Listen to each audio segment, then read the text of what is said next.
యవ్వన బిడ్డలారా, అమ్మని నీకు నాయకురాలిగా ఇచ్చాడు, నాన్నను నాయకుడిగా దేవుడిచ్చాడు. నాన్న నాయకత్వాన్ని, అమ్మ నాయకత్వాన్ని ఎప్పుడు తిరుగుబాటు చేయొద్దు, ఎప్పుడు తిరుగుబాటు చేయొద్దు. ఏ యవ్వన బిడ్డలైతే తల్లిదండ్రులకు విధేయులుగా బ్రతుకుతారో, మా నాన్న, మా అమ్మ, నన్ను కన్న మా అమ్మ, మా నాన్న, అయ్యో వీళ్ళకు తిరుగుబాటు చేయటవా, నాకెంత చక్కని బట్ట కొనిపించాడే నాన్న బనియన్ చూడు, రంధ్రాలు పడి ఉంటాయి. నాన్న కంపెనీలో పనిచేసేటప్పుడు వెళ్ళి చూడు, మీ నాన్న కెమికల్ ఫ్యాక్టరీలో ఎంత కష్టపడుతున్నాడో చూడు.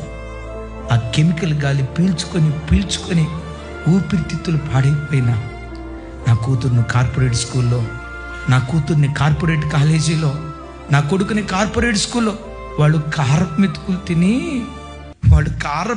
తిని ఒక 100 రూపాయలతో వస్తా ఉంటే ఒక బిర్యానీ కనపడితే తినాలని నాన్నకు అనిపిస్తుంది. బిర్యానీ తిందాం, కానీ ఆ తండ్రి తన కోరిక ఎట్లా చంపుకుంటాడో తెలుసా? ఉన్న ఈ 100 రూపాయలతో నేను బిర్యానీ తింటే నా ఒక్కడి కడిపే కదా నిండేది.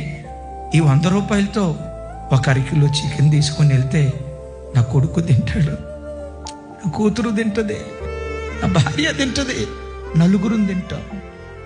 తన ఆశ చూపుకొని, నేను కన్న తండ్రి నీ కొరకు ఎంత కష్టపడుతున్నాడు, నిన్ను కన్న తల్లి నీ కొరకు ఎంత కష్టపడుతున్నారు. వాళ్ళ కష్టాన్ని ఎప్పుడు మర్చిపోవద్దయ్యా, వాళ్ళ కష్టాన్ని ఎప్పుడు మర్చిపోవద్దు.